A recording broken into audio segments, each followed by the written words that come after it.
Olá pessoal, iniciando mais um Dr. Maromba, hoje com convidados muito especiais, num segmento um pouquinho diferente do que a gente vem gravando aqui no estúdio. O tema de hoje será a saúde capilar masculina e feminina.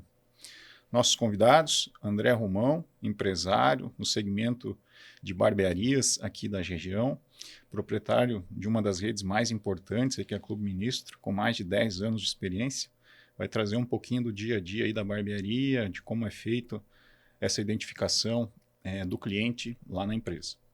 E Alexandre Simas dispensa aí apresentações, um tricologista muito reconhecido há mais de 3 décadas no mercado, vai trazer muito conhecimento aí para nós na área, na sua carreira e como melhorar aí o trabalho dos profissionais envolvidos no segmento. Gostaria que você se apresentasse, faça um pouquinho de cada um e a ideia de hoje, para a gente esclarecer para o pessoal de casa, o que é importante na saúde capilar. Bacana. Obrigado, doutor, pelo convite, Alexandre. Bom, falar um pouquinho da realidade da saúde capilar sob o ponto de vista da execução de corte de cabelo. Então, nós temos a Clube Ministro, uma empresa especialista em saúde masculina, muito orientada ao capilar, cada vez mais posicionada à saúde capilar, desde a tricologia a acompanhamentos mais específicos, saindo bastante do viés somente de corte de cabelo. Ali a gente consegue, nesses 10 anos, perceber o quão os homens são pouco informados quanto à sua saúde capilar, desde um anti-cirúrgico até um pós-cirúrgico ou tratamentos paralelos de tricologia, por exemplo. Perfeito. Alexandre? Primeiramente, muito obrigado aí pelo convite. Eu estou no mercado de verdade há mais de 3 décadas dentro do setor de beleza e atuei fortemente nos últimos anos da minha atuação de atendimento na área de tricologia, uma área que eu acredito ser fascinante. E eu agradeço muito o convite. O fato de estar aqui e retomar essa atividade profissional dentro desse podcast me causa bastante orgulho, porque é um mercado de verdade que precisa de informação coerente, verdadeira, ética e, obviamente, falar de performance em tecnologia, do que esse mercado vem evoluindo é realmente muito especial. Perfeito. Bom, pessoal, para iniciar a discussão, a gente vai falar um pouquinho sobre os graus de calvície, como identificá-los, diferenciando a calvície masculina da feminina, os tratamentos que são direcionados, e depois vamos explanar aí com técnicas cirúrgicas, tratamentos clínicos, a observação do paciente no pré e pós-operatório e como levar essa cirurgia a um grau de excelência e que o paciente realmente fique satisfeito com o resultado. Pedi para a produção colocar aqui a primeira imagem. Bom, essa é a classificação internacional dos graus de calvície, né? Ela vai do grau 1 até o grau 8. Então, nós observamos aqui que no grau 1 é uma calvície muito discreta na região anterior, onde em vistas laterais praticamente não se identifica a calvície, que são essas duas imagens maiores. Apenas numa vista superior, né, a gente consegue identificar que o paciente já está tendo uma certa retração na região das entradas. Já na grau 2 é possível identificar a calvície na vista lateral também, ou seja, quando o paciente está de perfil, nós conseguimos identificar que houve uma retração no cabelo na região das têmporas e parietais. Então, começa-se uma calvície um pouco mais avançada. No grau 3, a calvície já está mais adentrada à região medial da cabeça, onde fica bem evidente em vista lateral, anterior e superior, que é onde geralmente os pacientes buscam o atendimento, né, ou começam a perceber que a testa está ficando alta, né, e está causando algum desconforto, principalmente em imagens, né, quando ele acaba sendo fotografado ou não está preparado para ser fotografado e acaba percebendo esse grau de calvície. No grau 4, além das calvícies anteriores, ali já estarem mais avançadas, começa a abrir a região de coroa. A coroa ela fica mais evidente no grau 5, porém no grau 4 ela já existe. Alguns casos específicos, né, dependendo da genética do paciente, no grau 3 ele já apresenta uma rarefação importante na coroa, que é chamada uma transição entre o grau 3 e o grau 4, que é chamado de calvície grau 3A. Seria um meio termo entre as duas. No grau 5, conforme comentado anteriormente, a calvície já está bem mais acentuada, né, e começa a ter uma pequena rarefação na transição entre a calvície anterior e a coroa. A gente, quando vê o cabelo de forma presencial, percebe que ele está mais rarefeito. Aqui na imagem, para identificar, não parece, mas isso já ocorre, né?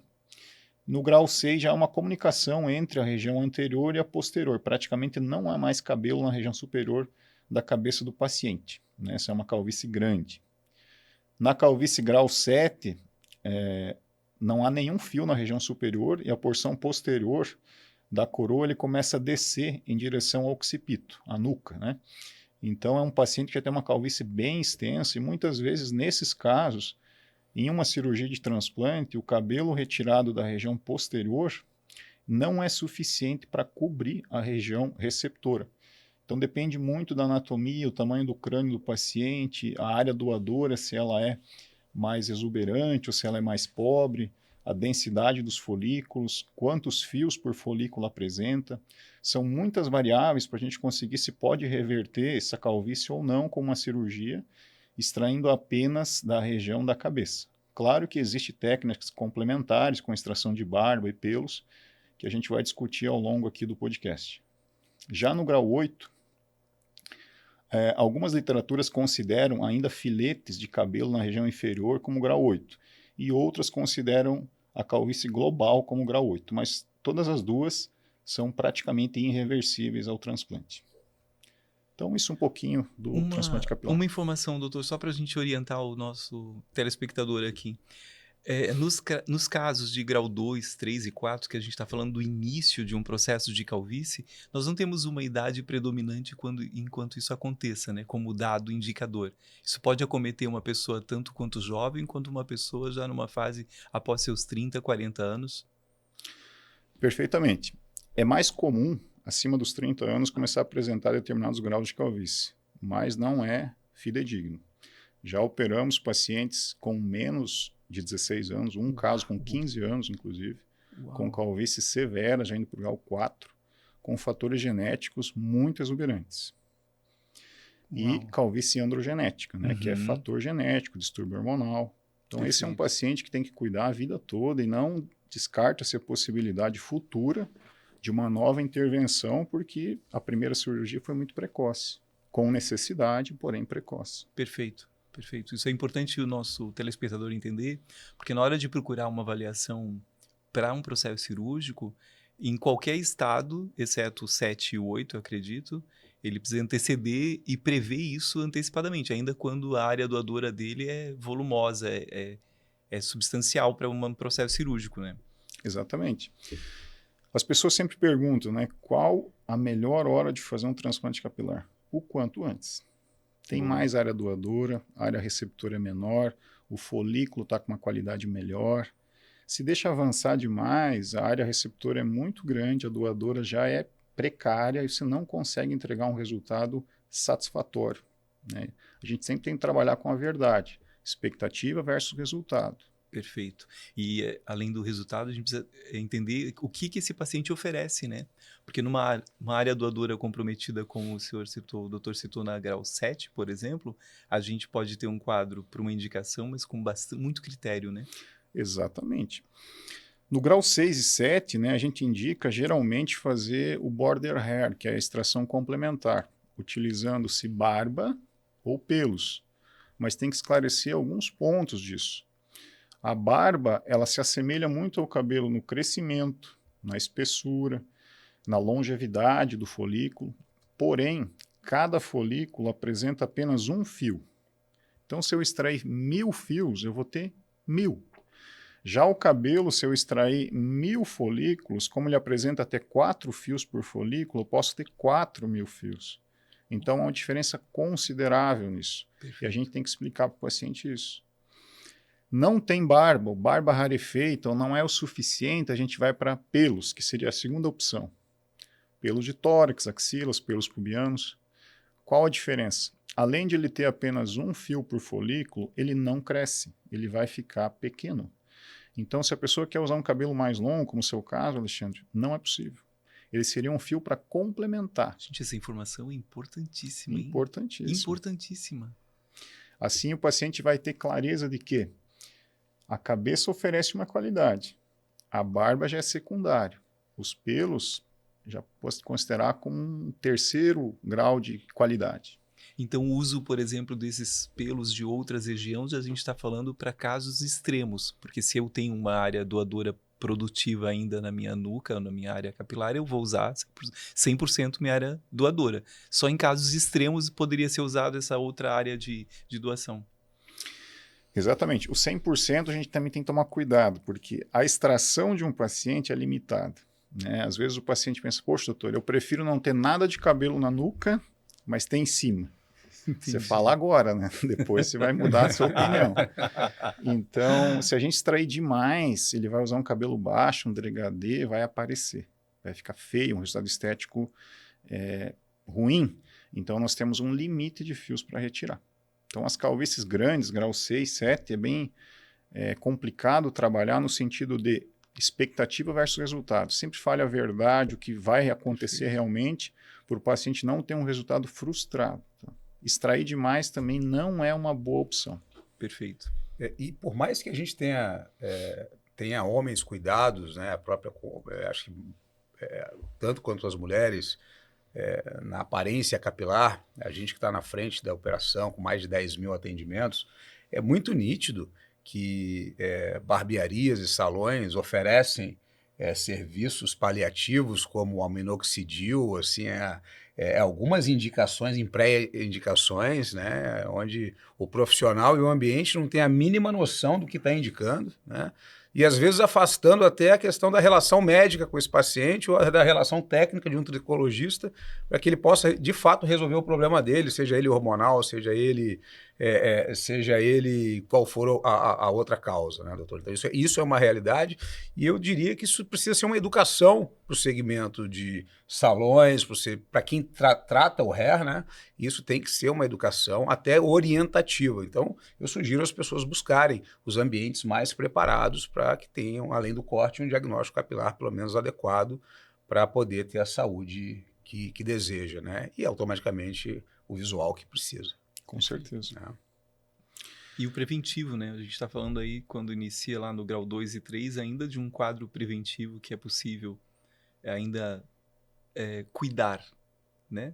Tratar e olhar para isso com cuidados de home care e cuidados de orientação, porque precisa ter quem acompanhe. Inclusive, eu sempre digo que mesmo que a decisão não seja fazer exatamente uma cirurgia, mas era importante ter um médico que acompanhe o processo. Eu acho que uma equipe multidisciplinar, Alexandre, é até mais interessante. Super. O médico ele vai ter um papel importante em um determinado momento. O tricologista em outro. A barbearia em outro. Perfeito. Então, a união aí dos conhecimentos, dos serviços, vai entregar o resultado que o cliente, o paciente busca, né? O que a gente vê muito hoje, infelizmente, instituições que buscam vender o procedimento, mas não se preocupam no pós, na qualidade que esse paciente vai ter depois, no acompanhamento pós-operatório, falam informações inverídicas que o fio transplantado não cai, isso é uma bobagem, a gente tem que esclarecer esse paradigma, não é assim que funciona, depois eu vou explicar os motivos.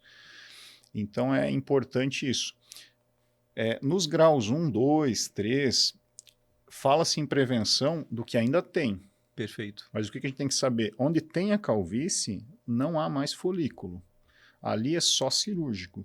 Então, independente se a calvície for pequena ou mais avançada, se aquela pequena área lhe incomoda, brilhou a região do couro cabeludo, infelizmente, não tem mais folículo.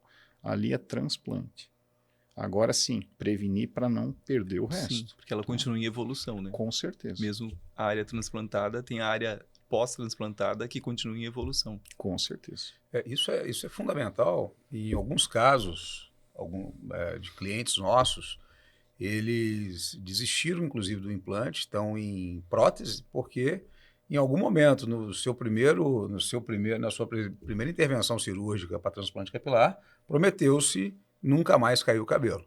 E o cabelo caiu, e hoje alguns clientes usam, inclusive, prótese, por não ter tido o cuidado e o acompanhamento médico talvez adequado, mas isso é uma realidade muito comum no mercado hoje.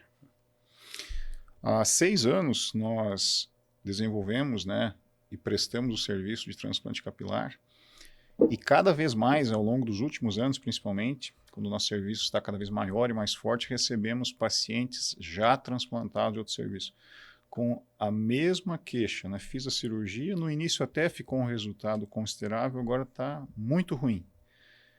Faltou explicação, faltou acompanhamento, faltou esclarecer para o paciente o que realmente ocorre, para que ele não tenha esse tipo de resultado.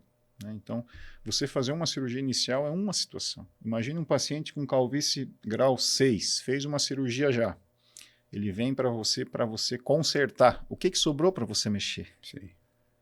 Praticamente nada. Sim, a área doadora A já área está doadora comprometida. acabada. Sim. Então é muito complicado, né? Trabalhar com a realidade. Bom, produção, passando agora para a próxima imagem, a gente vai falar um pouquinho de calvície feminina. É muito mais rara, tá? Extremamente rara, mas ocorre. E como identificar? Essa é a classificação internacional tanto para homens quanto mulheres, tá? Isso aqui que realmente é feito no mundo todo. Existem outras classificações, mas essas são as mais respeitadas dentro da literatura médica. E no caso da mulher são considerados 3 graus de calvície. No grau 1 e 2, nós temos uma discreta perda de cabelo na região central. Como a mulher geralmente usa o cabelo longo, né, ela vai perdendo por tracionamento, esse cabelo vai caindo de maneira mais acentuada na região central. No grau 3, ele tem já uma calvície mais acentuada, e no grau 4 já consegue ver com clareza, fica difícil ela esconder essa calvície.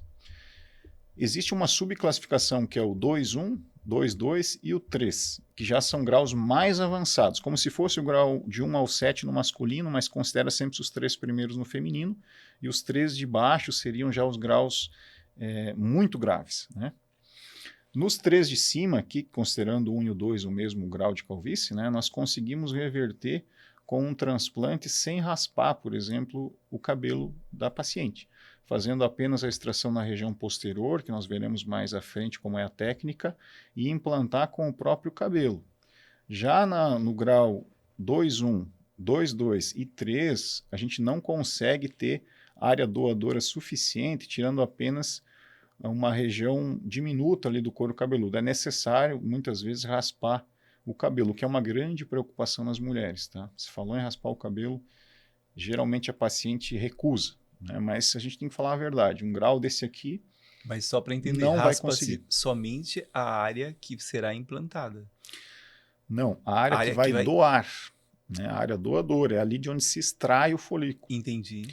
Por exemplo, se a mulher perde toda a região superior, como já tivemos casos, eu não tenho como retirar uma porção discreta de cabelo aqui na área doadora. Então, se eu for retirar só a porção lateral aqui inferior e deixar embaixo e em cima, como é feito num transplante feminino, para que ela possa esconder, não tem fios suficientes. Né? Eu preciso de uma área maior. Então, se eu vou pegar da região da implantação da orelha, subir até a porção dos parietais e retirar toda essa área, não tem por que eu deixar só um pouquinho de cabelo aqui. Vai ficar inestético. Sim, perfeito. Então a indicação é raspar. Né? Mas claro que se sempre tem a situação ali emocional envolvida, né? Então a mulher é uma situação um pouco mais complicada. Por isso é melhor buscar o serviço antes, né? Identificar no salão, ó, começou a ter rarefação em cima, está na hora de procurar um serviço especializado e para você conseguir reverter isso aqui a tempo. Não deixar chegar no estágio aqui de baixo. Perfeito. Ainda bem que, mas mesmo assim existe o implante, porque há anos atrás não havia essa possibilidade no caso das mulheres, né? O implante feminino é mais recente, né? O implante, quando surgiu a técnica, né? Surgiu uma técnica, o termo implante, por exemplo, é um termo obsoleto, né? O implante, como a gente fala, é pegar algo de algum lugar e levar para outro. Ou seja, algo de fora e implantar no seu corpo. Isso é um implante. Sim. O transplante é quando a gente pega algo do próprio Perfeito. corpo e coloca em outro lugar. Implante capilar existe, é com fio falso, cabelo de boneca. Começou-se assim. Só que ele tinha vários problemas, vários deméritos. Tracionou, arranca, com o tempo caía sozinho, chance de infecção, fica um cabelo inestético, que é um fio artificial, né, não fica bonito. Logo caiu-se em desuso. Depois surgiu a técnica FUT, que é quando se tiravam pequenos fragmentos de pele da região posterior. Essa pele ia para um aparelho chamado expansor, onde você fazia pequenos orifícios na pele e estendia ela para cobrir uma área maior. Esse é um procedimento. O outro era separar os folículos ali na bancada e implantá-los com um implanter na região receptor. Mas tirava-se uma faixa de cabelo da região posterior. Então, como você vai abrir a região posterior e vai tirar ali 3 centímetros de pele, era necessário descolar o couro cabeludo em cima e embaixo, para que com a sutura você conseguisse aproximar. Aí fica uma cicatriz de orelha a orelha. Isso é para sempre. Sim. Tá? Semana passada, por coincidência, nós reoperamos um paciente que tinha uma cirurgia dessa prévia. Um caso bem interessante. Então, realmente, quando raspa o cabelo, fica a cicatriz ali. Tá? Essa técnica, para que critério é usada ainda hoje ou não mais? Toda cirurgia e técnica médica tem mérito e demérito. Ela não caiu em totalmente desuso. Pode ser usada em casos muito específicos. Grandes queimados, por exemplo. Perfeito. Se a pessoa sofreu uma grande queimadura, ele vai ter uma cicatriz hipertrófica, quase que um queloide. Então, se você implanta na técnica tradicional, deixando aquela pele, a gente não consegue chegar lá na vascularização, e aquele folículo pode se perder. Então, nesses casos muito específicos, pode ser indicado assim, você remove aquela pele grosseira e coloca uma pele mais fina. Ótimo. Então, ainda pode ser usado. Perfeito. Depois veio a técnica Fouet, que é a mais tradicional e mais usada, aí, desenvolvida na Turquia. No Brasil, ela está há aproximadamente 10 anos, tá? Não tem mais do que isso, onde é extraído fio a fio e transplantado na região receptora, né? Que é feito hoje nos serviços nacionais. Doutor, a gente observa muito os pacientes que chegam para o seu corte de cabelo, depois de implantado, mas que eles têm o mesmo desenho do corte da implantação. Assim, parece arredondado, perde muito a estética. É nítido que quando você olha para a estética do rosto desse cliente, ele perde porque preenche de maneira muito linear. O que acontece para que esse procedimento seja um Ctrl-C, Ctrl-V? Porque é a gente que pega isso depois de implantado, né? Essa é a impressão que a gente tem. Que um cliente que não combinaria com uma franja desce até parte da testa. Então, isso no dia a dia de uma barbearia, isso é extremamente complicado, você tentar deixar esse cliente com um corte um pouco mais harmonizado até a própria estética. Então, você poderia explicar para a gente o que acontece por isso, por ser tão comum em algumas cirurgias, médicos ou protocolos deixarem os pacientes assim? Perfeito. Quando a gente faz um transplante capilar em um paciente, a primeira coisa a observar é a anatomia da face desse paciente. Salvo exceção, se ele tiver um irmão gêmeo, univitelíneo, a face dele é única. Sim. Não vai ter nada parecido. E a gente subclassifica a classe em divisões anatômicas próprias, né? Se a gente observar todas as pessoas, né, a gente observar a região central da face, a distância aqui dos olhos e a distância da glabela à boca formam um triângulo perfeito em todas as pessoas. Cada um tem o seu diâmetro. Isso é o primeiro ponto. Segundo ponto, se a gente observar, a face pode ser dividida em 3 terços. O terço inferior, o terço médio, que vai da ponta do nariz até a glabela, e o terço superior, que delimita a implantação inicial da linha capilar, que é a chamada hairline, né? A hairline vai subindo quando o paciente tem uma calvície. O que se vê muito hoje em dia? Serviços ou inexperientes ou que atendem muita demanda sem ter um bom cirurgião em sala, né?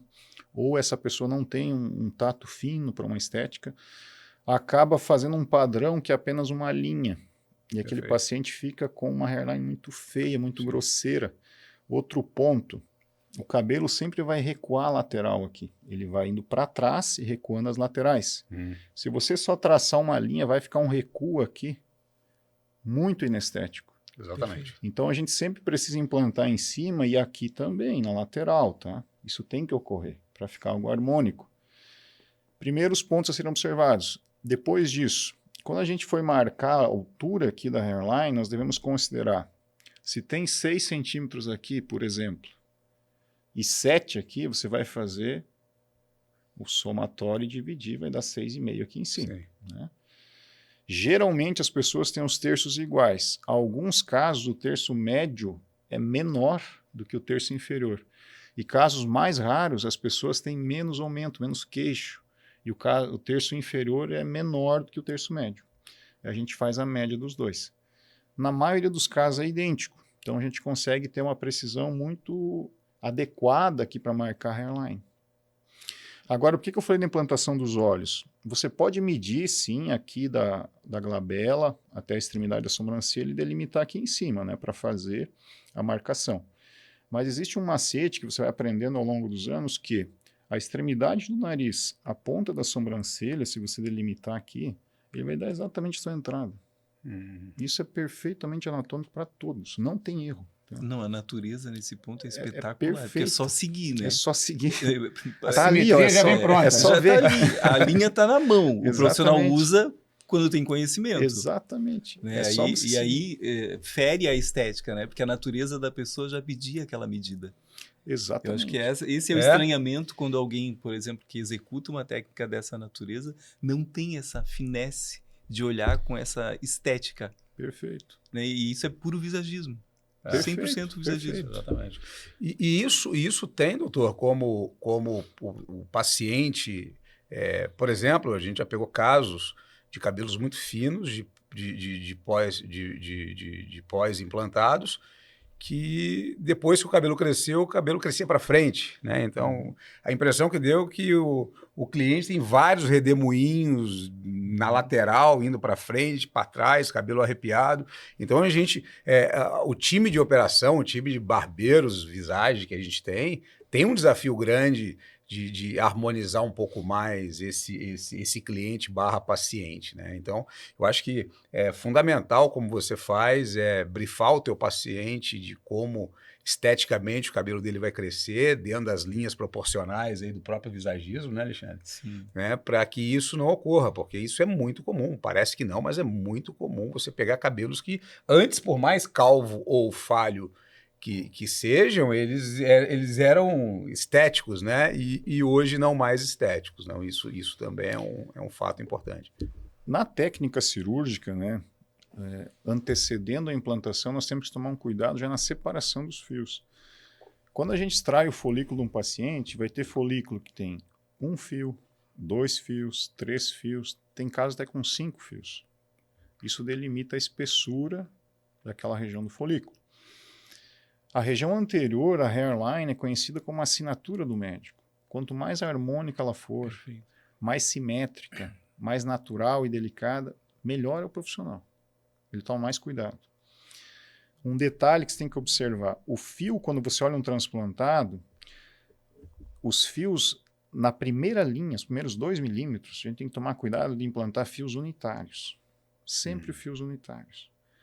2 a 3 milímetros depois, você implanta fios com 2. Então, folículos com 2 fios. Depois com 3 ou mais. Porque quando você olhar um transplante, você vê que é algo natural. Você não vê uma barreira. Você vê algo suave, delicado, harmônico. Isso é fundamental para um bom resultado estético. Observe. Um paciente pós-transplantado que tem fios muito densos, você vai ver aquilo ali artificial. Quando você vê uma técnica dessa, você raramente identifica que é um transplante, porque ele é muito bem feito. Esse é um ponto também que tem que ser observado, Sandra. Então, desde lá da extração, separação para a implantação, há toda uma preparação. Após a microscopia de separação dos fios, isso fica em bandejas específicas. Aqui tem de 1 fio, aqui tem de 2 fios, aqui tem de 3 fios, para que quando a equipe for trabalhar, tenha uma sinergia ali para saber o que cada um está fazendo, para não ter esse tipo de situação. Perfeito, perfeito. E mais uma vez seguindo a natureza, né? Mais uma Sempre, vez seguindo a sempre. natureza. Quer dizer, o aspecto de naturalidade a partir deste conceito fica infinitamente melhor e maior. Exatamente. Se a gente observar qualquer área da nossa cabeça, onde tem cabelo, seja calvo ou não, comece a olhar o início do cabelo em direção à região mais densa. Sempre são fios unitários. Sim, perfeito. A natureza está ensinando ali, ó, É, faça assim. Exato. Me É muito siga, né? Me siga. Perfeito. Muito bom. Exatamente. Legal.